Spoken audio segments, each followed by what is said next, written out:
Oh, yours not too. There we go. Good to be with you all today, my friends. We'll jump right into chapter 12 of Genesis. We didn't get too far last week. It was fun, though. It was fun. Good conversation. So last week we started with the story of Abraham. That was the end of chapter 11 into the first 9 verses of chapter 12 or so.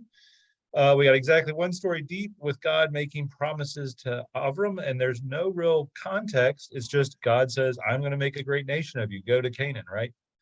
And so that just sort of opens up that door of those questions. And why Abraham? What has he done? What makes Avram so special, right? How does this guy differ from all the rest of us? And there's not an answer to that question, but it is the question that we end up asking because it is that sort of why him? Bill? Yeah. I mean, okay, well, maybe he's not different from us. Yeah, maybe he's not. Right. Yeah. Absolutely. Yeah, Avram is it's an interesting conversation to have because I do think at the end of the day, I don't think he's that different from us. Other than he just seems to be closer to God in some conversations than we get, but that's about it. All right, so today we just jump right back into the story there in chapter 12, verse 10. Now there was a famine in the land, and Avram went down to Egypt to sojourn there, for the famine was heavy in the land. It was when he came near to Egypt that he said to Sarai, his wife, now here I know well that you are a woman fair to look at. It will be when the Egyptians see you and say, she is his wife, that they will kill me. But you they will allow to live. Pray say that you are my sister, so that it may go well with me on your account, that I myself may live thanks to you. It was when Avram came to Egypt that the Egyptians saw how exceedingly fair the woman was. And when Pharaoh's courtiers saw her, they praised her to Pharaoh, and the woman was taken away into Pharaoh's house. It went well with Avram on her account. Sheep and oxen, donkeys and servants and maids, she-asses and camels became his. But the Lord plagued Pharaoh with great plagues, and also his household because of Sarai, Avram's wife. Pharaoh had Abram called and said, what is this that you have done to me? Why did you not tell me that she is your wife? Why did you say she is my sister? So I took her for myself as a wife, but now here is your wife. Take her and go. So Pharaoh put men in charge of him who escorted him and his wife and all that was his. All right, so Avram initially proves very devoutly faithful to God when asked to go to Canaan. Without question, he packs up his stuff and he moves. Lot and his family, Avram and Sarai and their collection of family and goods, all literally just leave Ur and head off to Canaan without much of a problem. And often you will hear both rabbis and preachers talk about how, oh, Abraham is so faithful. He immediately believed God. We should all believe God in the same way, right? It's how it often gets preached. It's even how Paul talks about it, right? Like we had a reading, I think, Sunday, where it was reckoned to, his faith was reckoned to him as righteousness, that Abraham received this gift from God himself to be a faithful witness to the Holy One, God. The only problem is Avram gets there and then finds out that the land of promise is a land of famine. So not a great kickoff for taking possession of the Holy Land, right, of the promised land. So he moves to Egypt for food, which should sound familiar. That seems to happen a lot, that people move around in that part of the world because there's not enough rain or there's too much rain or whatever happens and they got to go somewhere. And usually Egypt is the place that has much longer history with trying to control the Nile and plan for droughts and all those kinds of things. And Avram then immediately proves that he does not really trust God's promises to him because he lies to save his butt, right? I mean, he literally is like, they're going to say my wife's beautiful, they're going to kill me and take her. And now we need to pause and say that we don't know exactly how old they are, but Avram is, I think the last time we saw it, I have to go back and look now. I think he's in his 60s, and the same with Sarai. She might be older as well. I know she's in that range. So it's sort of fascinating with this whole conversation about both of them, that they're both older folks anyway, and to go, oh well, I'm sure Pharaoh will take my wife immediately as soon as he sees her, is an interesting conversation when you just sort of put it in the age range and conversation that's going on. But because you almost think that they're like in their 20s or 30s, they're just getting started, but they are older at this point. But so the faith that he had to move has evaporated in the face of empire and power, right? Everything was easy. Oh, sure, I'll move to Canaan and take possession of the land there, God. This sounds like a great land deal and speculation deal. I'll go do it. But oh, wait, I have to go to a giant empire that's likely to kill me. This is a different conversation, right? As Brueggemann notes, and I think this is helpful both for the entire Bible and for this particular story, right? It is a narrative told by a powerless community to maintain its courage, identity, and dignity in the face of overwhelming odds and unresponsive power. Right? Again, I think this is the entirety of the Bible, New and Old Testament alike. Both are a narrative told by a powerless community to maintain its courage, its identity, and its dignity in the face of overwhelming odds and unresponsive power. He continues by saying the story itself, in this case, the specific story, redresses the imbalance between imperial reality and helpless faith by introducing the Lord, by introducing Yahweh, God. The new reality, which neither the hungry father nor the king had reckoned with. Right? In other words, the world had gone on for centuries, for millennia, with the king gets to do what the king wants to do, the Pharaoh gets to do what Pharaoh wants to do, and the hungry poor peasant has to deal with that. Now God's involved, and the power's shifting. Things are changing in this conversation, right?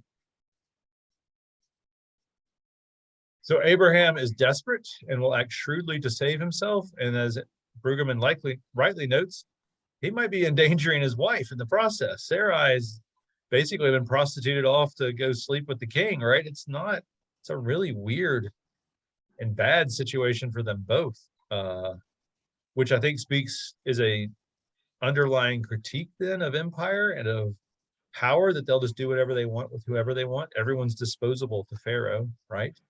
But it doesn't speak well to Abraham either. It's not a good look for that patriarch, right? And here's the fascinating thing. So Brueggemann spends a little bit of time talking about how different other scholars have looked at this. And he talks about how, let's see, which one is it? Luther spends an entire book almost trying to defend Abraham, talk about how, he's being faithful, and this is really a way to lean into God's promise and all these kinds of things, while Calvin basically says Avraham fails and should have depended on God's grace more, right? I think Calvin is absolutely right, and I think Luther just wants Abraham to look good, right? Avraham is just human. He's just human in this moment, right? He's just human. He's like you and he's like all of us. Yeah. What we can say unequivocally is he's scared, right? I mean, he basically says it. He's scared. He's like, I know what's going to happen. They're going to kill me and take my wife. I at least want to live through this. Maybe I can figure out a way to get around it. And he does. He does get around it. He does get around it. Absolutely. He does and actually get some wealth out of the whole deal too. He does. He comes out pretty good. Yeah. He does. I will argue that this is more or less the pattern that we will see for the rest of life. And when I say life, I mean Abraham's life, but also the life of Israel, and yes, the life of the church down the road. We always want to point at Israel and say, oh, that's what Israel does, but the church is faithful. And I'm like, yeah, sure. We're in the same boat as Israel. That is, there's this relationship and faith with God. Everything starts out great, but then there's some sort of questioning or testing or failing of humanity every time, over and over again. Whether we're talking about Peter in the garden denying Jesus, or, go down the list. There's a million times. We could do this more times than we can count, right? Moses and Israel in the wilderness. All of these things have happened the same way. There's this relationship. We love God. We're all in favor of God. Then something happens that actually puts it to the test, and we failed. Humanity fails over and over again, but it's followed by repentance. God accepts us back anyway, even though we're idiots. And then it's sort of a renewed relationship with God. Everything's great, but then we start that exact pattern over again. Thank God, Bill. Oh, absolutely. Thank God. Thank God. Yep, the church has been doing it for 1900 years and we're still doing it today. Amen. And it's not Amen. gonna stop unless we stop being human. Oh, absolutely. Yeah. Good point. Nope. This is very much the pattern. This is who we are and this is how we work. We have a relationship. Oops, we fall off the wagon. Sorry about that. God, let's see if we can't make it. I'll try again. Oops. Maybe it fell off the wagon again. And again, the thankful thing is God keeps taking us back, right? That's the glory of the promise. Again, thank God. Or thanks be to God. Thanks. Yes, both. Thanks be to God and thank God. So why did God pick Abraham? For me, this is that kind of classic thing. It's not because of his perfect faith. That, like we talked about last time, there's a whole lot of stuff that is out there that, whether it's coming from Luther or from Midrash or 1,000 different directions, that wants Abraham to be this perfect, unquestioning, or faithful soul, right? Or even with Paul sometimes. And you're like, well, there's 2 stories about him in 10 and 15 verses here. And the first one is he agrees to do something. And the second time he immediately goes, I don't think I can do that.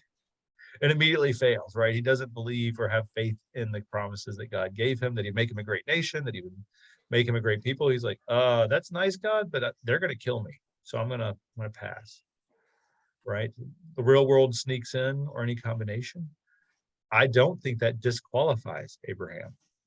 In fact, it makes Abraham far more like us. Abraham, a much more realistic character, as well as helps with all of our understanding all of our faith, right? We understand the faith at the top, right? That this pattern of, well, I have a relationship with God. Oops, I failed. I got tested, or I didn't get it right. I repent. I try again. We understand that pattern. But if there's some straight line for Abraham where he just always says yes and everything works for him, that's not true to anyone's experience at any level. I don't care how rich, poor, or faithful you are. That's just not how life works for us as human beings. So I don't have an answer for why God picked Abraham, but it's not because of, well, he was the idol smasher. He already knew God and everything was going to be great. They were going to be in some sort of perfect relationship. No, it's the relationship that we all end up having with God.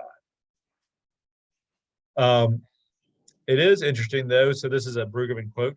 It is not explained why God would smite Pharaoh when it is unambiguously Abraham who has created the problem. Right? Pharaoh didn't do anything wrong from Pharaoh. I mean, if you're Pharaoh and this guy says, hey, this is my sister, and you go, hey, I'd like to marry your sister, that's not Pharaoh's fault. That's not the king's fault. That's Abraham. Abraham created the situation, but God chooses to sort of lean into God's promise about blessings and curses, even though Abraham has proved completely, unambiguously unfaithful, right? This is that sort of thing. We understand the sort of opening of the story. I think we can all sympathize with Abraham for being afraid. Maybe even with Sarai for going, yeah, you're right. He probably will kill you. How can I help my husband live, right? I mean, we can understand both of them making the deals to get around a tough situation. But the part that is, if you were to sort of tell the story and just ask the question, you would not say, oh, and then God would smite Pharaoh because it's Pharaoh's fault this happened. Like, no, it's not. Pharaoh's somewhat of an innocent in this situation. Nor is there any hint of how Pharaoh knew that his smiting was in any way linked to the destiny of Abraham and Sarah. Right? We don't have an answer for how on earth Pharaoh discovered this later on. My guess, Sarah told him, that's the only person he's been around. that has the information and truth, unless God visited him in a dream, but then we don't get that story either. The most logical would be Sarai, but we don't really know anything other than there was smiting going on. There was this plague upon plague that happens to Pharaoh to make his life miserable until he gives her up. Instead, what we have is a new reality that God's promised that others will be blessed by Abraham might well be true. And certainly through Abraham, others can be cursed as well, right? That was the promise that we had in the previous, that God said, go to Canaan, I will make a great nation of you. People will be blessed through you, Abraham, and people will be cursed through you, right? I mean, that's very much God's promise to Abraham. I'll make a great nation of you. You'll have lots of kids, and I'll bless you, but I'll also bless others through you, and I'll curse others through you, right? But that new reality is that, it's dangerous business to deal with Abraham. As Brueggemann says, I think, right? Like, which are you going to get? You're going to get blessed? You're going to get cursed? And it's clearly on God's terms, not on Abraham's terms, right? This wasn't something that Abraham said, oh, God, please curse Pharaoh for taking my wife. He doesn't say anything. He seems to be sort of happy. He got all the she-asses and the all this wealth that is poured out by Pharaoh on him, but he doesn't curse Pharaoh that we see, right? So in this new reality, Abraham's lack of faith does not nullify God's promise. Thanks be to God, because if that were true, we'd all be out of luck. God's promise is God's promise, regardless of how faithful we are, in spite of, really, in spite of how usually lacking in faith all of our promises are, right? God's promise is still true. As Brueggemann says, the graciousness of God is fully confirmed, right? Abraham blows it. It's a big mess, but God says, I'm still going to help you out. I'm still going to take care of it. But the major themes of the narrative endure, according to Brueggemann: the overriding faithfulness of God and the cowardly faithfulness of Israel. And the only thing I would tweak on that is say Israel and the church and humanity. I don't know if it's fair to say Israel because that sounds like Jews or something, but the cowardly faithfulness of all of us in these situations, right? Yes, this is the beginning of the story of Israel, but it's the beginning of the story for everyone. So the text is a clear reminder that God alone can also control God's promises, right? Abraham cannot bless or curse he can't control God's promises, what God has promised, but through God's actions, Abraham will be a blessing or curse to others, right? So Abraham doesn't seem to have any conscious will to curse Pharaoh or to bless him either way, or to be blessed or anything like that at all. Abraham has no control over this.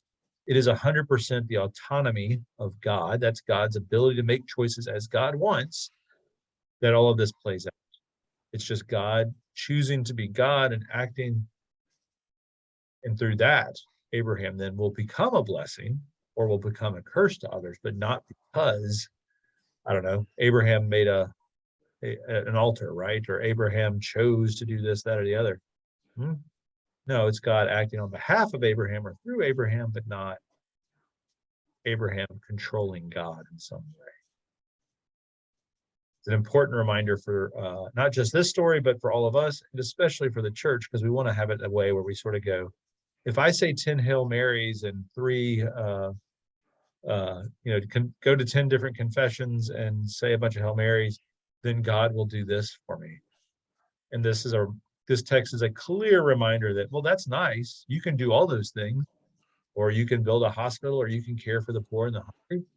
And God wants you to do those things, but that doesn't mean God will do what you ask God to do. It's God's choice. God chooses when to act, not as a result of our choices or actions. You want to talk about some hard theology? That's the hardest theology we got, right? People want it to be, as Miroslav Volf, a famous theologian at Yale, will say, God is not Santa Claus, That's true. right? You don't get to just, well, I was a good boy, so I would like this, this, and this, God, and I get it. That's not how it works. Instead, it's God's choice. God chooses this. Again, this is important and profound theology. God alone will choose when God will act.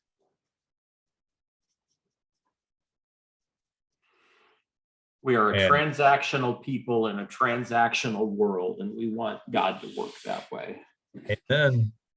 Amen. Well, we want God to work that way, but we don't want to have to work that way. Right. Right? If we reverse it and God says, hey, I love you and I'm going to bless you, then you're like, great, I want a blessing today, but I don't really want to have to like be with you all the time, God, or do all the stuff you want me to do. Right? Like the funny thing about us in the transactional world kind of stuff, yes, we want it to act, but only on our side. On our terms. And Yeah. on our terms. But then that makes us God, doesn't it, Bill? Oh no, I'm just saying like we want God to No, act according to us. But when you think like that, okay, I mean, Oh yes. if it's on our terms, that means we must be God, right? Yeah, we're trying to play God. We're Or trying to play God. God. I mean, that's my point. That's my Yeah, absolutely. I mean, I didn't mean we were God. Excuse me. Right. No, well, I was sort of like, wait. We just think we are. That's Yeah, my we think monitor we shook will. a little there. My Yeah. monitor shook, Stefan. Nice.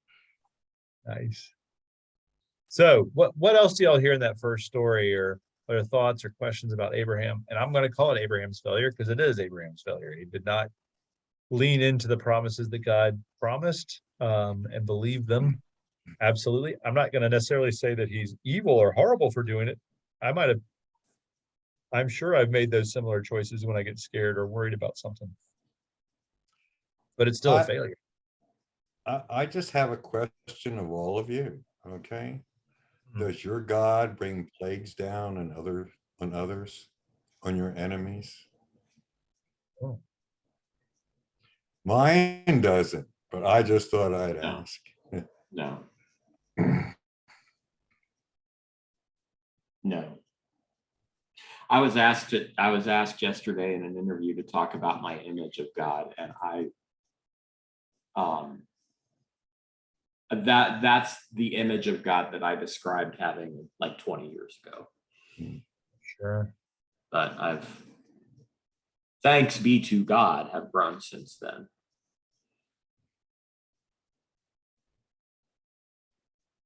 There are times. Oh, go ahead. I was just going to say, and as far to answer your question on the screen, as far as what I hear in this story is I hear grace on top of grace on top of grace. Mm-hmm.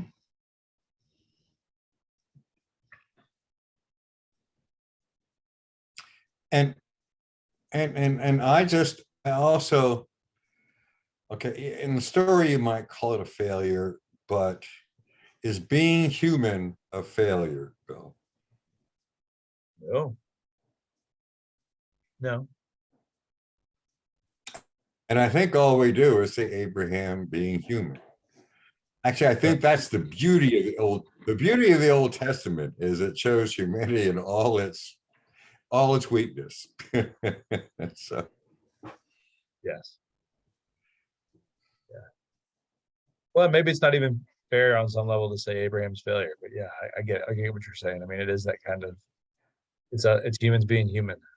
And there are some times when I just wonder if God, we tend to think in sort of not necessarily, we don't all think in absolutes, but we do tend to think in that like either you got it right or you got it wrong. And sometimes I do wonder black if or God, white, right, Bill? Black or white? Black or white. Yeah. And I do wonder sometimes if God doesn't just sort of shake his head and laugh and go, what are you doing? Right? Like not necessarily full condemnation. Like, yes, that's the wrong choice, but what really? You decided to tell him it was your sister? What kind of boneheaded plan was this? What were you thinking? Yeah, exactly. And just laughing along with him like, dude, come on. Yeah, Exactly. Yeah. I think God looks down on us in society today and just shakes his head and says, "Really, an awful lot." I hope so. Certainly hope. Yeah. After however many thousands of years of working with humanity, I would imagine God's got to know that we're a hot mess. Yeah. I certainly hope God understands that.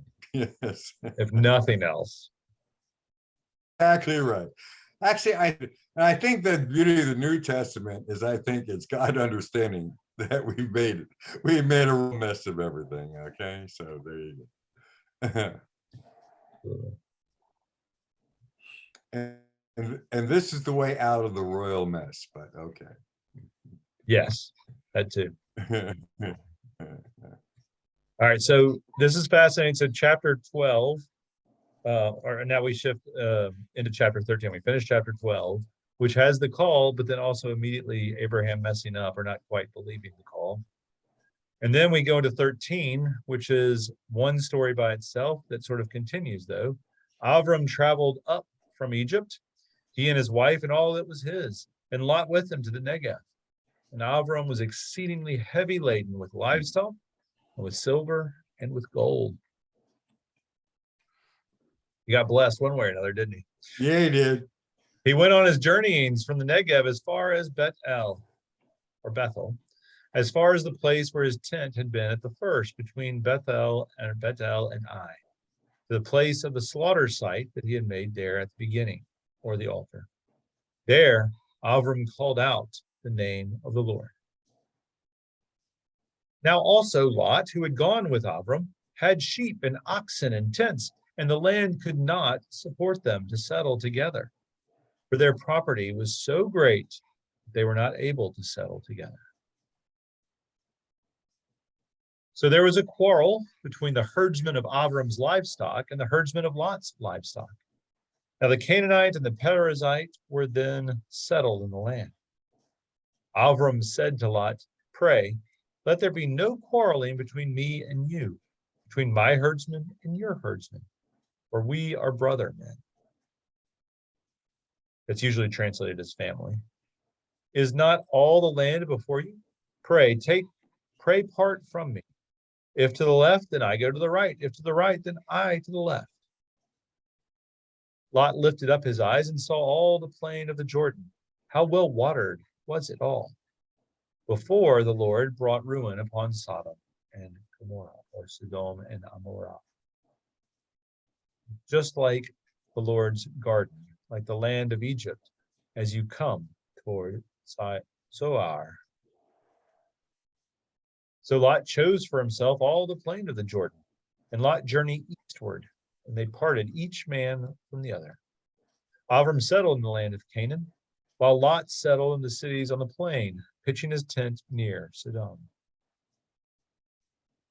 Now the men of Sodom were exceedingly wicked and sinful before the Lord, and the Lord said to Avram after Lot had parted from him, "Pray lift up your eyes and see from the place where you are, to the north, to the Negev, to the east, see.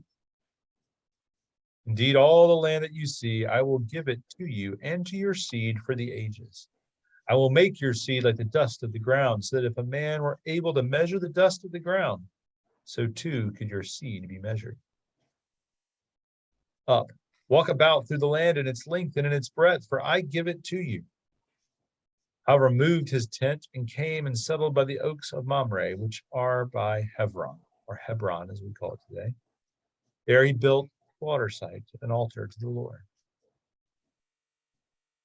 So this story serves as sort of counterpoint to the previous tale, right? At least that's certainly Brueggemann's belief. I agree with him completely, right? You have the sort of unfaithfulness of Abraham. Now you have the faithfulness of Abraham. While there's fear and dread in Egypt, it's replaced with a theology of abundance and trust in this new story, right? Brueggemann declares Abraham rejects the ideology of scarcity and acts on a different perception because he does not doubt God's promise.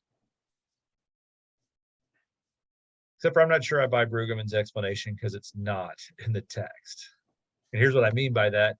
Abraham survives Egypt. He comes out of it very blessed. We don't know exactly if he plundered Egypt because you've got a lot of, he certainly did well for a while, but it seems like there might be even more. Like, was he paid to leave?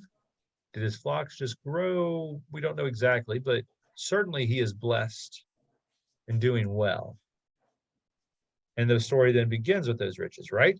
But Abraham literally opens the story with that abundance of riches. And the question becomes, how can he coexist with Lot? How can he share his land and his wealth?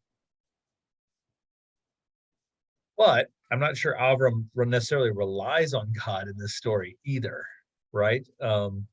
It helps that God blessed him and he had a lot of stuff so that he didn't feel like he had to be scarce, right?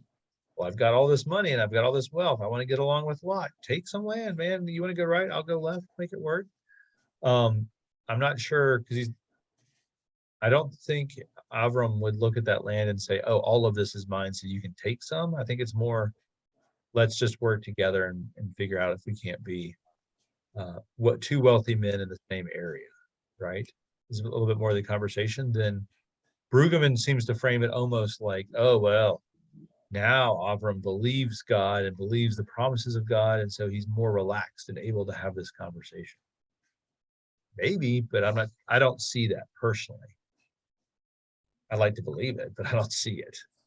And what I think more is he's afraid and acts shrewdly in Egypt, and he is full and happy and acts shrewdly in Canaan. That is, he chooses a peaceful coexistence with Lot over fights and a whole bunch of animosity that creates ruin.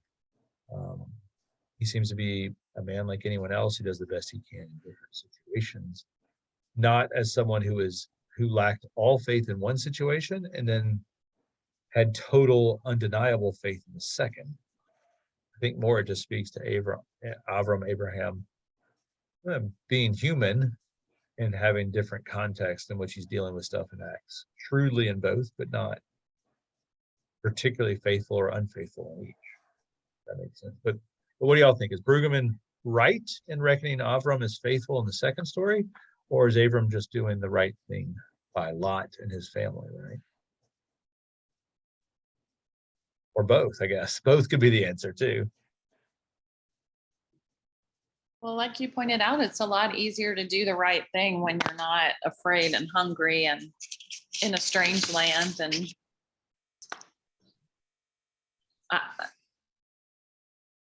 when life is easy, it seems like that's not as much of a stretch. Yeah.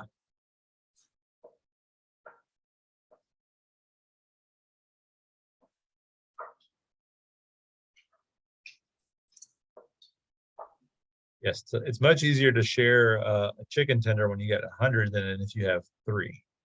And I only say that because I had chicken tenders for lunch here at school today. I was going to say, you must be hungry, Bill. Nope, I'm not. It was literally like we're allowed to go up to have lunch or whatever from time to time at the school, and so we went up and they had chicken tenders. I was like, oh, okay. But yeah, if you got a big old stack, it's a lot easier to give up that the one you know you could never eat anyway, right?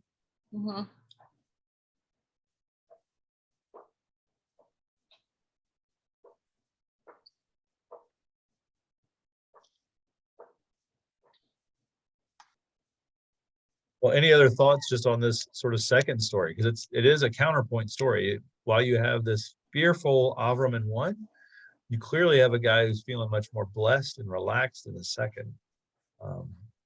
Whether that's just because he's got stuff and he feels blessed, that's could be easily part of it. Or if he is leaning into God's promise, felt like he got out of Egypt thanks to God. And so maybe he is being a little bit more connected and faithful in his actions in this second story.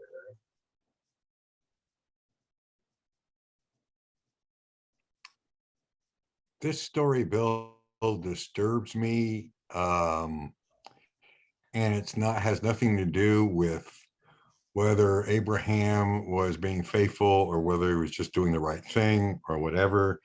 It disturbs me because I think it is a major cause of the problems that currently exist in the Middle East. Yeah, I can see that. Okay. Yeah. It's God gave me this land, so get off. Definitely Definitely a huge part of that conversation, right? God gave Israel the land, the Jews the land, get the Yeah. hell out of here. Get Or out of here. Yeah, yeah. on the Palestinian side, it's not that different. We were I mean, here before you. We had the land. Who says you get the land? We get the land, you know? I agree, but as we will find out as we continue with the story, they too are children of Abraham. Absolutely.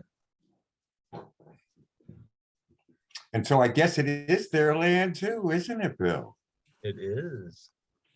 But I guess the purpose of this is not to discuss today's current events or politics, so I'll stay off of it. So, But look, if but we're this doing is Bible study right, it has to all be what does this mean to all of us today, right? I mean, it's got to hit politics. It's got to hit how we live our lives, what it means, right? I mean, we can take either of these stories, and we should take both of these stories and think about, wait, what do I do when I get afraid? Do I act fearfully?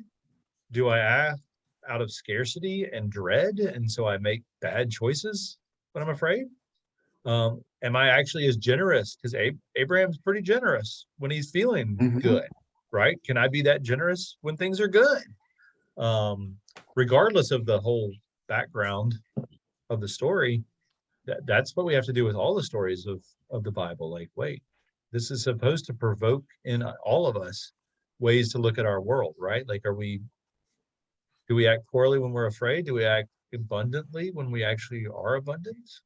Or or are we like the story 3 weeks ago, when it was the rich man who tears down his barn so he can have more room to build more stuff, right? The store his stuff, even though he could have been sharing it or more generous about it. There's always a choice in all this. Yeah, we do always have a choice, don't we? We do that.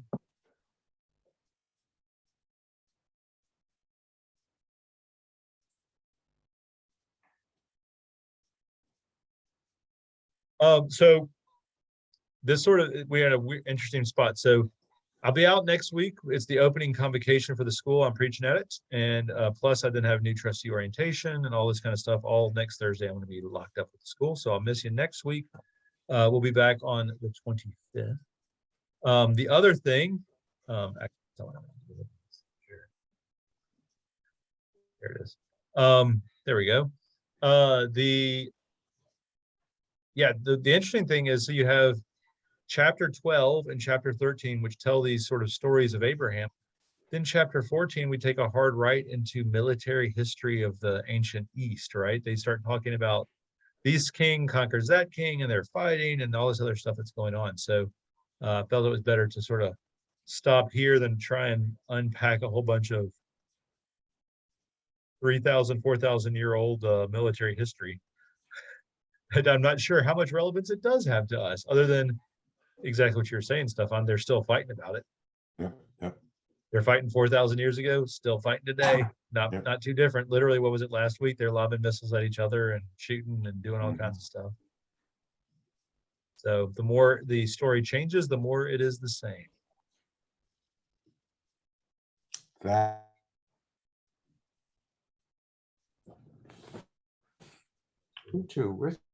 Well, other thoughts about Abraham or the church or anything in between? We got a few minutes. Happy to chat, or we can call it a day and let y'all get back to the life. I don't know that if I realized that Abraham was as wealthy as they portray him in the second part of that. Yeah. He does quite well for himself somehow. I think the Pharaoh paid him off. It seems like it.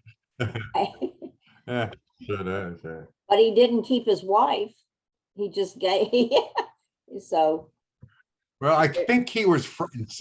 There's something there that I don't quite understand either, but it seems like he was afraid. Okay? Yeah, he's spooked. Something spooks Pharaoh for sure. Whether it was the plagues or whatever, something, or a vision like Bill was talking about, or whatever it was. Okay, something spooked him. Okay, and he said, "Here, take all this stuff and leave. Go, just go. Take your wives." It's not. And take your wife with you. Yeah. She can't be my wife. She's not your sister. Yeah, Okay. interesting. Well, This is well before Moses. Yeah. what's that, Dan? I said, this is well before Moses. Oh, long before Moses. Mhm, But we Oh, see yeah. the same pattern, right? We see the same pattern with Pharaoh. mhm. Oh, yeah. And Oh, a God that Craig, brings look down at that. plagues in Egypt. I mean, poor God has been bringing down lots of plagues in Egypt. Not you, Oh, yeah. okay? So poor Yeah. Egypt. Or Egypt. Uh, Yeah. Yeah, Stefan, you asked earlier if my God, if any of our gods, any of our God brings down plagues or punishes others. It's like, well, I don't think so. I sure hope not. But there's certainly, we got to wrestle with the scripture that says he does. uh, uh. Mhm. Well, yeah, okay. And I wrestle with it. Okay. As anybody who has been in EFM with me knows, I wrestle with it deeply. Okay. I always have, yeah. I think to this day, the people in EFM will bring it up that, okay, when people get to certain parts of the Bible, okay, my name will come up saying, where I just kind of scream out in class, that is not my God. So there you go. Love it. I might be repeating myself, which I seem to be doing more and more lately, but so feel free to stop me. But it's interesting to me that commentators will look so at the like a certain text being written hundreds of years down the road as a way to explain why things are the way they are. But then yet we take the same text and try to pick it apart. And, sorry. Yeah. I don't know. It's just interesting that we take both approaches, and I'll turn that off. No, it is interesting. We'll do both quickly, won't we? Yeah. We will. Craig, your dog is so pretty. Paying Thank attention. you. Hold on, stay there, stay there. Oh, Stefan's got. The lady of the house. Come here, Poochie. Uh-oh. Come here. Oh, we're gonna have dueling Bashan. There we go. Oh, There we say hi. cute. Say hi. They are both adorable. Look at that. Oh, Yeah, girl. look at those. Karen, hands. Ella perked up when your dog barked. I love you. Yeah, I do. Oh, so sweet. Karen, where's your dog? For me? No, I No, said Karen. doesn't she have, I don't know where her dog is. Karen, She's right here. David ordered 5 pounds of hatch chili peppers. Oh, wow. Oh, there we are. They say, wow, small dog. I was gonna say, Karen does not have a lap dog. No. Oh, That's you can be like that, right? Karen can't do that, right? Yeah. She's a mess. All right, my friends. Well, sounds good. Like I said, I won't be here next week, but I'll be here the following, and we'll get right back into it. So great to be with you today, Yeah. and we'll see you soon. But real quickly before we get off, only because Karen's there. Karen, thank you so much once again. Okay, it was absolutely delicious. Oh, I'm I'm gonna let so everybody glad. figure out. So glad. I'm gonna let everybody else try to figure out what that was all about. There you go. You make me want to get Must on be a Karen's good- cooking list. Yeah, she's a good cook, I bet. It's hit or miss, believe me. Hit or miss. My family It will was love certainly edible because I ate it all. So there you go. I'm Okay? glad. I'm glad. I hope you're feeling better this week too. Well, I still, as I was telling Bill and I'm still hurting Karen, but it's, it is what it is, and I'm getting by. Okay, so. All All right, right. it'll get better. Well, sounds good, my All right. friends. Take care, everybody. We'll see you Have a soon. good day. Thank you very much, Bill. Take You're care. welcome. Bye-bye. Bye. Bye. Bye.